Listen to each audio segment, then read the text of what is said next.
Greetings, greetings, greetings. This is Divine Soul with Ashaki Ali. I am Ashaki Ali. If this is your first time viewing any of my videos, I am a spiritual intuitive, a tarot oracle reader, a Reiki master, and so on and so forth. And I provide spiritual guidance to clients through divination. I would appreciate it if you like the video to go ahead and subscribe and hit the bell so that you'll be notified when I upload videos. And I upload videos once a week, typically on a Saturday, unless something goes bonkers. This video, I wanted to share a little bit about my early experience with spirituality, magic, and all of those things. I think I've spoken on this before, but I always follow what Spirit tells me. And this morning, that's what I feel inclined to share. And some of you have probably had some similar experiences, but a little background.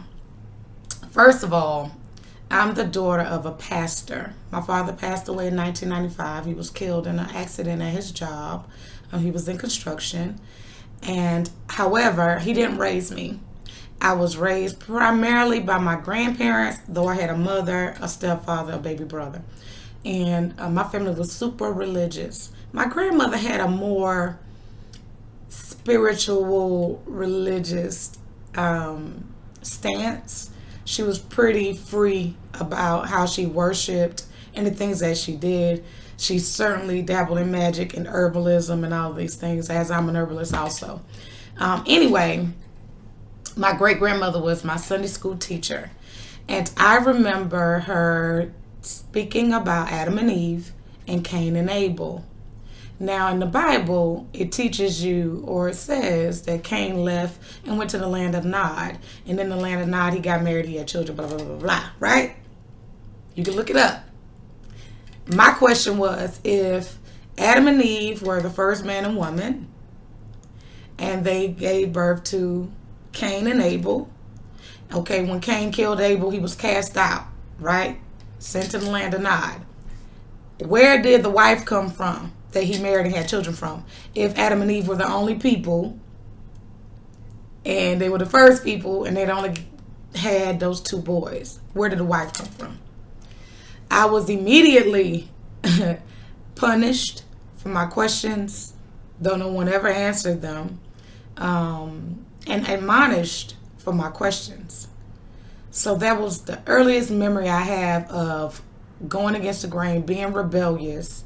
The Bible also tells you that being rebellious is like witchcraft, and I'm a witch, or I practice magic. Anyway, not gonna go too deep with that, but that was my first instance with going against the grain of organized religion and having questions that I felt were valid questions that no one would answer, and I immediately felt as though,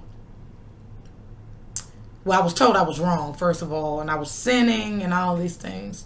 But then it still had me in the back of my mind saying, okay, if they're mad because they can't answer my question. So it's a valid question. They just don't know how to answer it, right?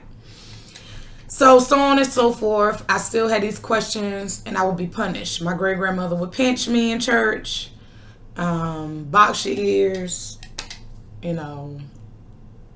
I had to sit in what they call the amen corner, away from the normal population or congregants. I had to sit with the old ladies in the corner. I was not allowed to sit with other children. I was not allowed to do a lot of things because of the way I was and the things I questioned. Now, during this same span, me being Piscean and having a lot of water in my natal chart altogether, I also had a very vivid imagination. Now I understand that my imagination wasn't really an imagination. It was me really astral traveling and doing these things. But back then, imaginative. Gnomes and elves and unicorns and white wolves and all these things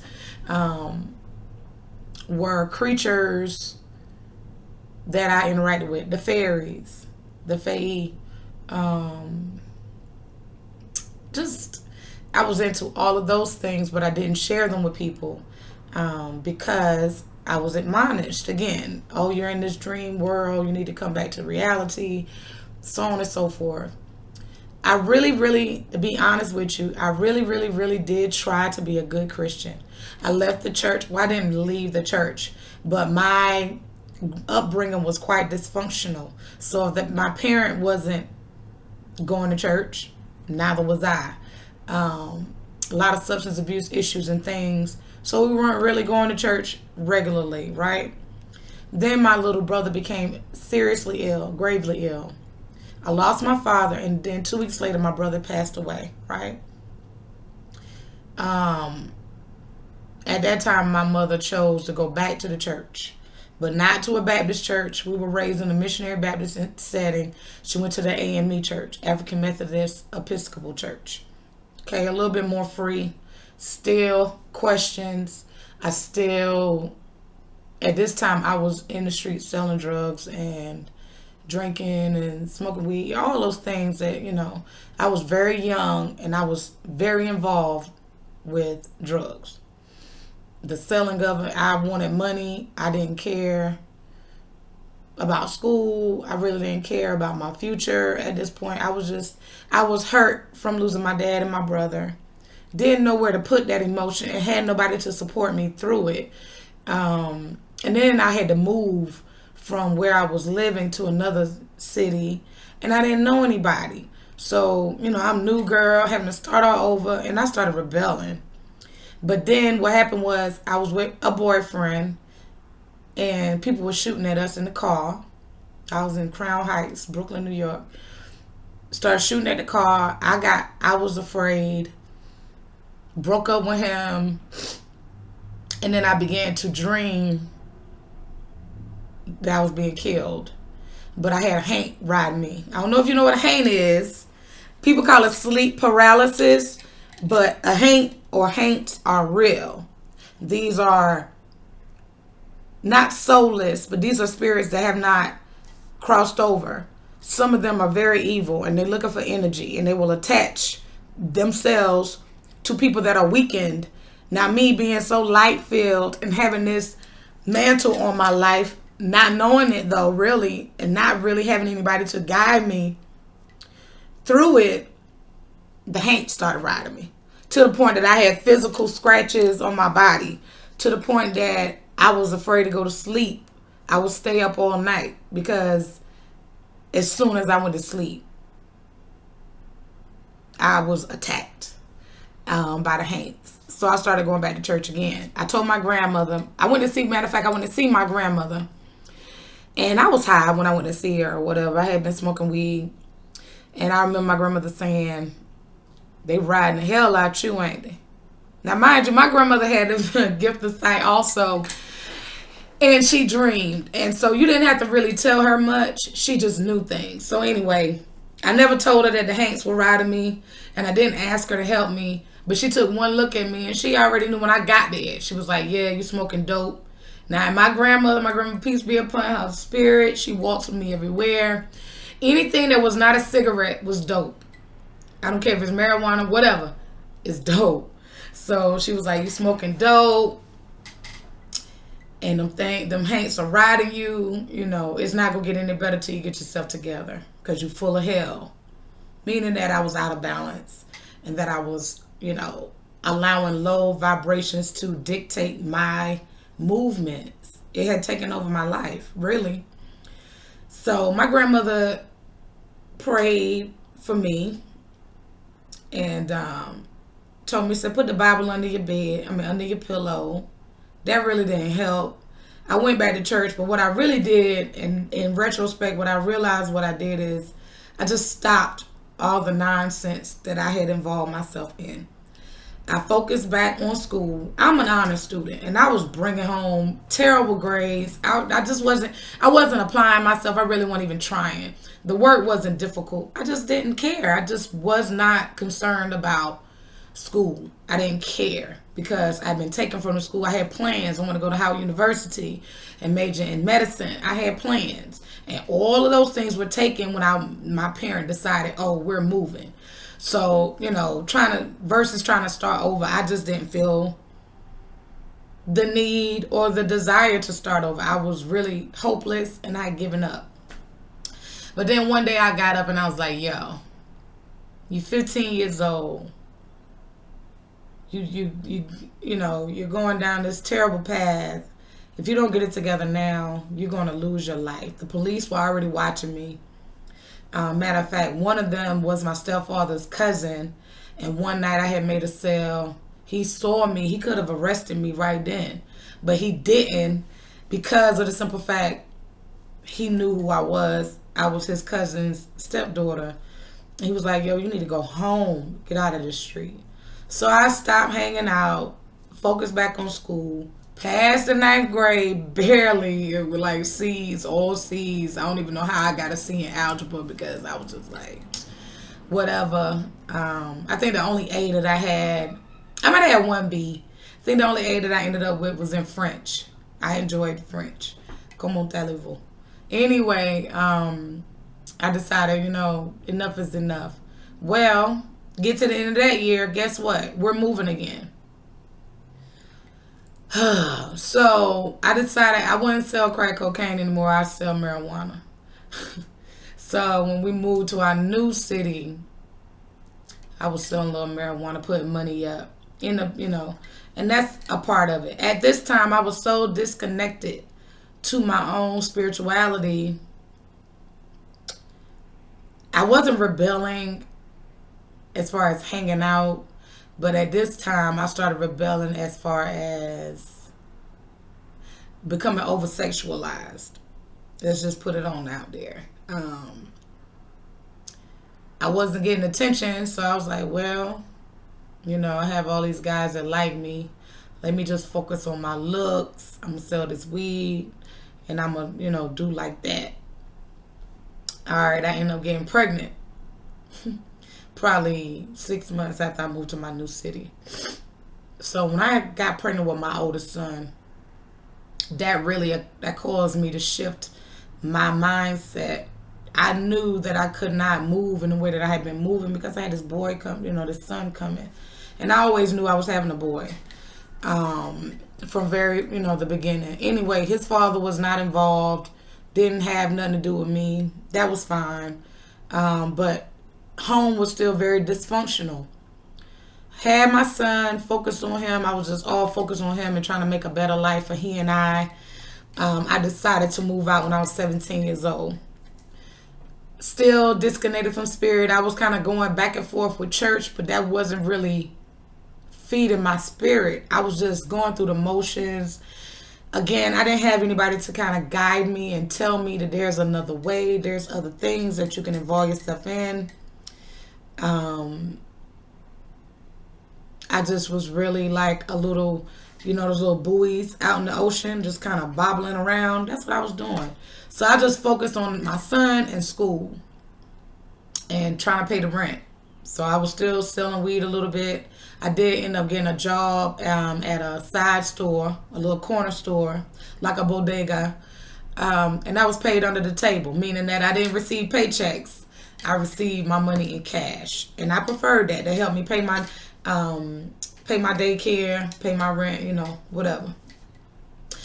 When all my friends at school, they were like going to see 112 and stuff like that, and I was busy trying to put diapers on my son's behind and clothes and shoes on his feet. But it is what it is. That's a part of my journey. Then, fast forward a few years, I started dabbling in Islam. I met a man at the flea market, a local flea market, that was selling shea butter. And I love him to this day. He's like a father figure to me. Anyway, he introduced some concepts to me that I felt were very interesting. He bought me a Quran. I've given that Quran away to an old resident that has passed away since. But he was a Muslim and he didn't have a Quran. It had the Arabic and the English translation. I adopted a Muslim name and I began to study.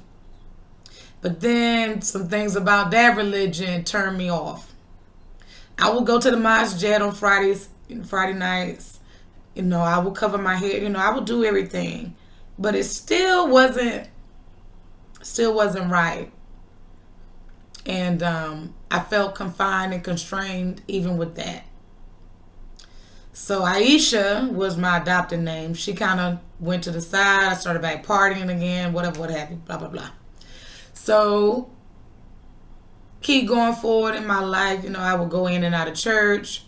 Then probably, let's see, this is 2019. Probably around 2010. Yeah, probably about 2010, 2011. I started getting hard down Christian. Okay, if I just focus all my attention, all my energy, and all my love, and all my everything into being a good Christian, my life is going to get better. I was married. My marriage is going to get better. I'm going to be a better mother, a better friend, better everything, right? So I stopped going out with my friends and stopped cursing, stopped listening to hip hop. I stopped a lot of things, but I was not being true to self, and I was not fulfilled. I would do devotional services for my residents at the nursing home I worked in. I was doing volunteer work. Now I still do volunteer work, and I will always do volunteer work because that's one of the things in this world that brings me joy, helping other people. I'm going to always do that. So nothing against volunteerism, but I was struggling financially. I was paying my tithes faithfully, giving offerings faithfully. I was doing everything that my bishop said I should be doing in order to enjoy the fruits of my labor, to enjoy the abundance and all of this. And I had none of it. I made some great friends in church. I learned some things, but I also learned a lot about myself during that time. Around 2012, well, it wasn't around. In 2012, my life took a big change. My ex-husband was taken to prison, and it was just me and my children. I lost a lot. I lost a lot of money. I almost lost my sanity because I had just given birth. My baby was a baby. And I was having to restructure my life as a single mother. Went to church, and it was like I would sit in the service and I would just cry the entire time. Not because of anything that was being said. It was because of the weight of what I was carrying, and that I knew that something was about to give. Well, in 2013, I got a new job in a new city, and I moved away. When I moved away, I actually got to see who I really was, and I got linked up with some people with a different mindset and a different way of being, and that began me really diving deep into my own spirituality. So I know this video has been long, but you can see how life will give you impasses and bypasses and roadblocks and freeways and all these things, storms and tribulations and trials and triumphs and victories and all of these things pushing you. When in retrospect, when I look back, there were times I'd be like, damn, I wasted my time with this person or with this situation, but I really didn't, because it's a lesson in it all. It's a lesson in it all. Me being a teenage mother helped me become very resilient. Me having a parent that was addicted to substances taught me to be very resourceful. That resourcefulness has carried me through to where I'm at right now. Having that boy at 16 years old taught me to be very resilient. I've always been super independent. I studied numerology a bit. I'm a life path number 1. I'm a leader. So it's only, it's only right that I should have some semblance of leadership ability or capability. I was born with that. All of these things, some tragic. I was in an abusive relationship, a very abusive one. I almost lost my life. I lost a lot of people. My grandmother was killed at 62 years old. I lost my dad at work. These things made me emotional. But all those losses, I've had a lot of gains also. I have 6 children, 5 of which are 14 and under, that are flourishing. I have a grown son. I actually have grandchildren. I have great connections with people. There are people that follow me on social media that have told me countless times how much the things that I share and my openness, how much it has helped them to not give up. You understand? So with every stripe, with every hurt, with every heartbreak, with every mishap,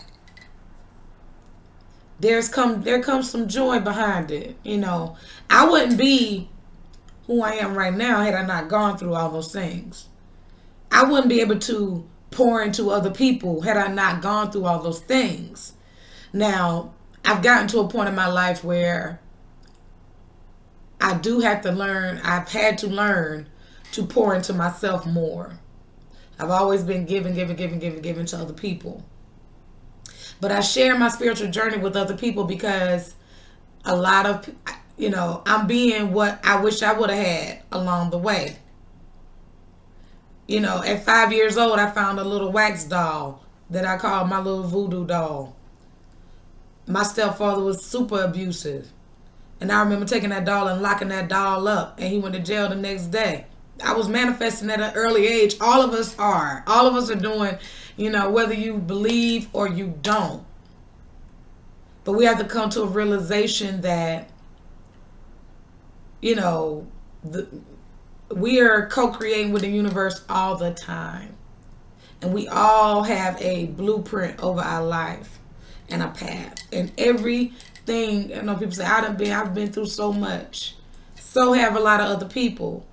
But don't look at those bags that you're carrying as being just luggage that's not helping you. You can pile those bags up to jump over the walls and things that present you, the obstacles that are in your way. Look at how wise you have grown as a result of the things that you've experienced in your life. There are young women in this world that don't have any female guidance from a perspective of being divine. For those of us that have chosen to pursue our destinies with all of our heart, mind, soul, spirit, and everything, we can be the voice of reason to these young sisters that's out here, not knowing, feeling discouraged, ready to give up. Be the person that you wish you would have had. You know what I'm saying? That's what I strive to do. I strive to be the woman that I wish would have been in my life when I was going through my, not to say I haven't had some great women in my life. I have. I've had women pour into me and pray for me and, give me advice and hold my hand when I cried. And I'm grateful for them, and they know that. And if they don't, I'm grateful for you. I'm saying it now. I've also had women that have hurt me. But I don't look at the negative of it because it's all serving my highest and best good. It's all just propelling me further into my own destiny. The only reason why I can listen to Spirit now with such intensity, such clarity, and consistency is because of the life I've led and the choices that I've made. So this has been Ashaki. If you've not subscribed, I hope this video propels you and inspires you to do so. Make sure you hit the little bell so that you know when I upload videos. And I hope that this has inspired you to continue. Every day is a new opportunity for something different. Every day. No matter the mistakes you've made, the experiences that you've had, The people that tell you you can't, it's all bull. You can do whatever you want to do. You can live the life you want to live. So let's flourish. I'm loving that word lately. That's my word for 2019. We're going to flourish. But until the next time, I appreciate you all for hanging with me. For people that have already subscribed to this channel, I thank you so much for your support. It really means a lot. I'm nowhere near where I would like to be. I would like to hit 100 subscribers within a reasonable time. Seems like my channel grows so slow. But I'm not going to focus on the numbers so much as the impact. So if this video has been impactful, please share it, like it, comment, interact. I put all my links below. If you want to connect with me further, you want to follow my Instagram, you want to be on my Facebook. If you want to take any courses with me, I have a couple on Thinkific, on my Divine Soul Academy. And if you're interested in services, hit my website. And you can also email me directly if you just want to talk. I'm here to help you. But until the next time, this has been Ashaki, Divine Soul with Ashaki Ali. I'll holler at y'all later. Sending you an abundance of peace, love, and always light. Peace.